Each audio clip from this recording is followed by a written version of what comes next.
राधे राधे सभी को। कैसे हैं आप सब? आई होप सब अच्छे होंगे। ये वीडियो शुरुआत करने से पहले मैं सभी लोगों से दरख्वास्त करना चाहता हूँ कि प्लीज़ मेरी वीडियोस को लाइक कीजिए, कमेंट कीजिए और अपना प्यार दीजिए। शुरू करते हैं हमारा ये द्वारका दर्शन का video. Radhe Radhe, good morning सभी को। तो कैसे हैं आप लोग? आई होप सभी अच्छे होंगे। मैं भी बहुत अच्छा हूँ। सभी को मेरा प्रणाम, नमस्कार और पहला। तो आज है हमारे टूर का डे 4 और आज हम जा रहे हैं द्वारका की तरफ को। पिछली वीडियो में जैसा आपने देखा था कि हमने आपको दिखाया था ओमकारेश्वर और महाकालेश्वर, लेकिन इस ट्रिप में मैं आपको दिखाऊंगा गुजरात के वो दो ज्योतिर्लिंग जो बहुत फेमस हैं। एक है सोमनाथ और दूसरा है नागेश्वर। साथ ही साथ मैं आपको दिखाऊंगा द्वारका के आसपास के 7 का सीन जो होगा द्वारकाधीश मंदिर और थोड़े बहुत बीचेस वगैरह, ब्रिज वगैरह जो बहुत ही खूबसूरत बने।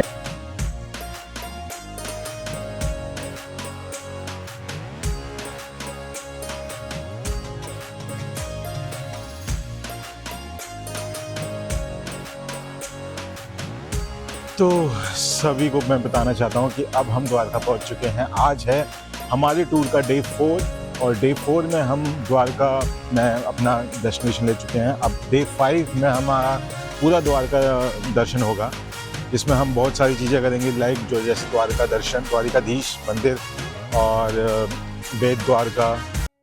समुंदर की लहरों पर लिखी एक अमर कहानी है द्वारका की नगरी, जहां हवा भी कान्हा का नाम लेती है और हर दिशा भक्ति से जगमगाती है। ये वही भूमि है जहां कृष्णा ने राज किया और विश्वास ने इतिहास को जन्म दिया।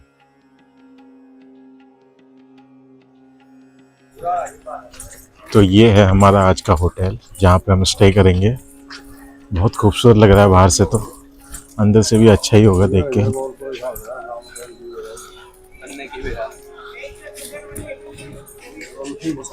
कुछ लोग आ चुके हैं पहले ही और कुछ बचे यात्री अब आ रहे हैं। रूम लेते हैं, उसके बाद फिर आपको दिखाते हैं यहाँ का रूम का कि कैसा रूम है यहाँ पे। होटल तो बहुत प्यारा है, बहुत खूबसूरत है। तो ये है हमारा रूम जो सही है, अच्छा है। आई थिंक पहले वाले से तो बहुत ही अच्छा है, लाख गुना अच्छा है। और ये है यहाँ का वॉशरूम। ओवरऑल रूम भी बहुत सही है, क्लीन है। नया होटल है, सामने है द्वारकाधीश जी। तो एक रूम ये है और एक रूम ये है। द्वारका की नगरी सिर्फ एक शहर नहीं, ये आत्मा का सफर है। कृष्णा के करीब जाने का एहसास है।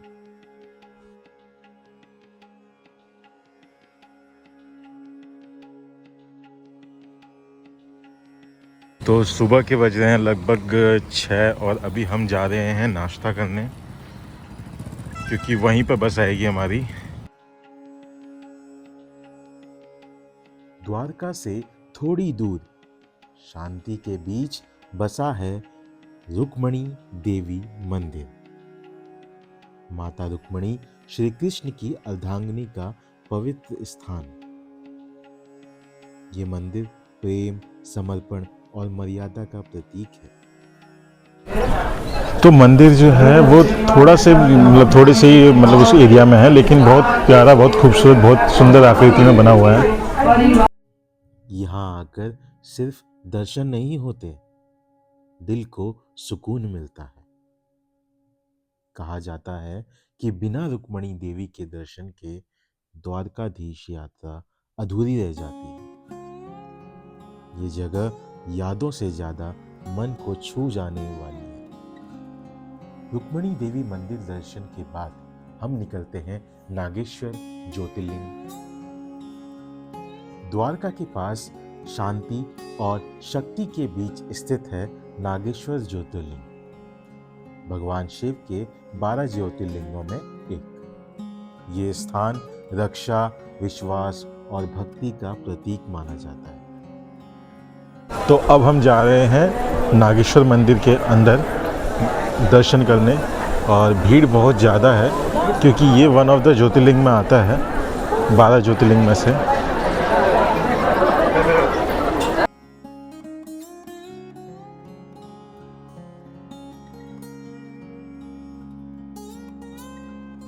यहाँ पे बहुत अच्छा बना रखा है, कॉरिडोर बने हैं ताकि भीड़ भी उतनी ना हो, ना रश हो।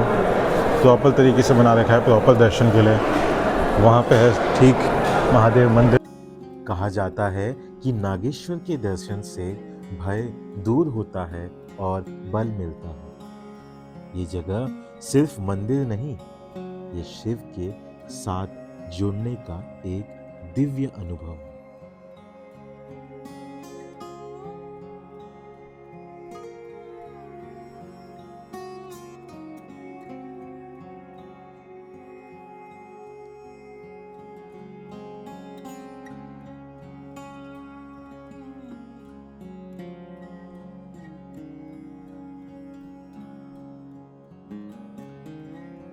तो अब जा रहे हैं हम नागेश्वर महादेव मंदिर से होते हुए गोपी तालाब।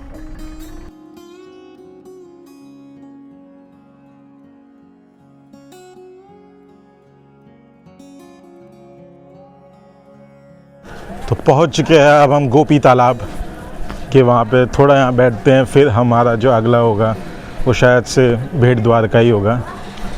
तो यहाँ दर्शन करते हैं, आपको दिखाते हैं यहाँ का गोपी तालाब के आसपास का। एक तालाब है नॉर्मली बेसिकली।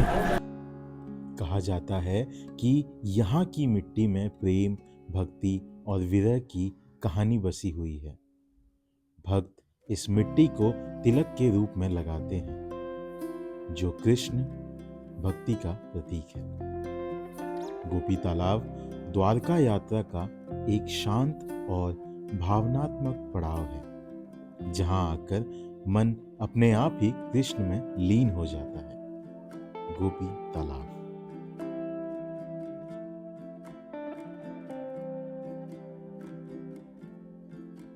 हम जा रहे हैं गोपी तालाब से भेड़ द्वारका की तरफ। तो सुबह से हमारे 3 स्पॉट हो चुके हैं। सबसे पहला हुआ हमारा रुक्मणी मंदिर, उसके बाद हुआ हमारा नागेश्वर टेम्पल, फिर गोपी तालाब, और अब हम जा रहे हैं भेड़ द्वारका, वो भी सिग्नेचर ब्रिज से। तो आपको सिग्नेचर ब्रिज दिखाएंगे जो बहुत प्यारा बना हुआ है, और उसे बने हुए अब लगभग अभी 1 साल भी नहीं हुआ है, लेकिन बहुत खूबसूरत है वो।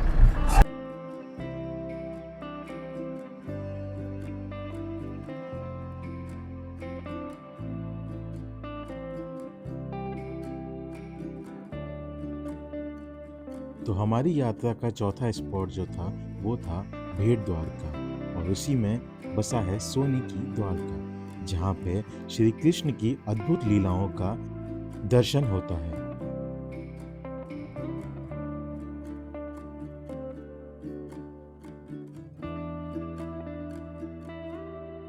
तो जितनी भी कृष्ण जी की लीला थी यहाँ पे वो सब दर्शाया गया हुआ है प्रॉपर म्यूजियम के तरीके से, और एक नाम दे दिया मतलब इसको सोने की द्वारका, जिसमें कृष्ण जी की सारी लीलाएं दिखाई गई हैं।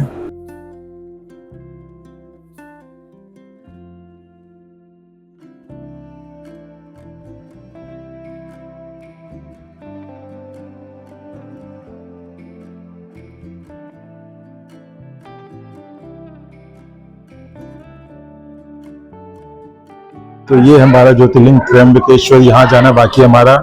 नागेश्वर हो चुका है, रामेश्वर हो चुका है, महाकालेश्वर हो चुका है, काशी विश्वनाथ बचा हुआ है, सोमनाथ बचा हुआ है, भीमाशंकर बचा हुआ है, काशीश्वर, कालेश्वर ये कहाँ है? खंडवा मतलब ओमकारेश्वर,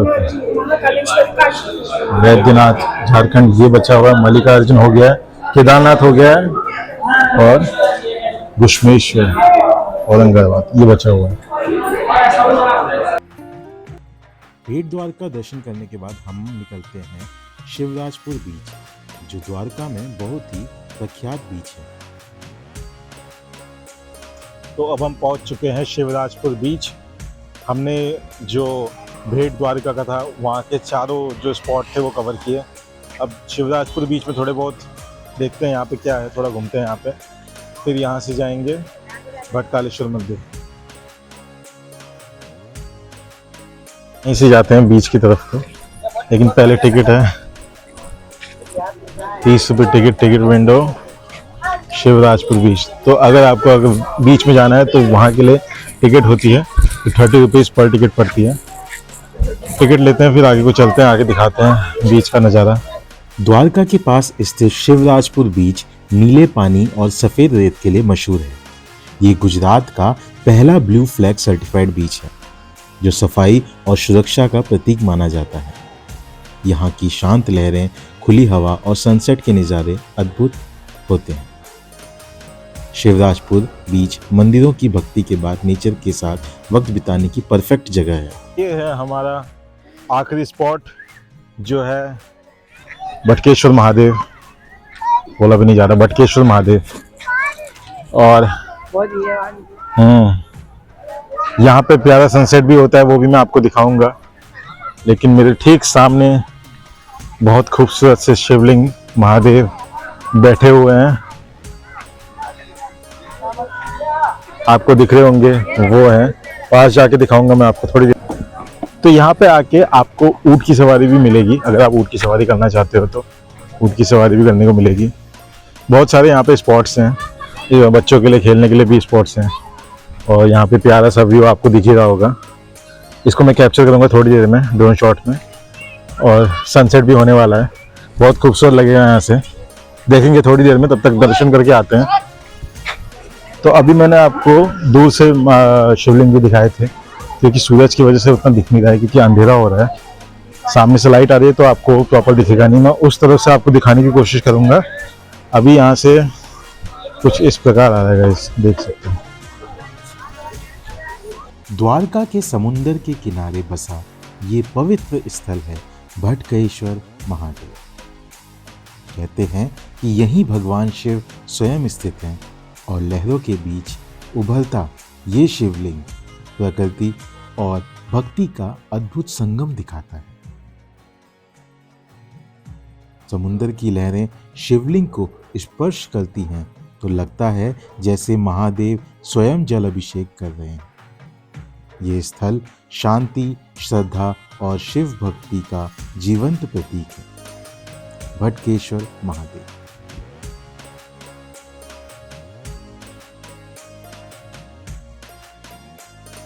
और जैसे जैसे सूरज ढलता है, भटकेश्वर महादेव से सनसेट का अलग ही लाभ मिलता है। तो गाइस, ये था द्वारका दर्शन। और आज की पूरी वीडियो मैंने आपको दिखाया कि हम द्वारका में कहाँ कहाँ घूमे। और ये था हमारा, तो यहीं पे ये वीडियो एंड होता है। अब द्वारकाधीश मंदिर जाएंगे तो वहाँ पे कैमरा अलाउड नहीं है, ना फ़ोन अलाउड है। तो तब तक के लिए मुझे रेस्ट दीजिए। मिलता हूँ आपसे थोड़ी देर में कल, क्योंकि कल हमें सोमनाथ को जाना है और शाम को ट्रेन में हम बैठेंगे और फिर कल शाम को हम निकलेंगे। मिलते हैं आपसे, तब तक के लिए बाय।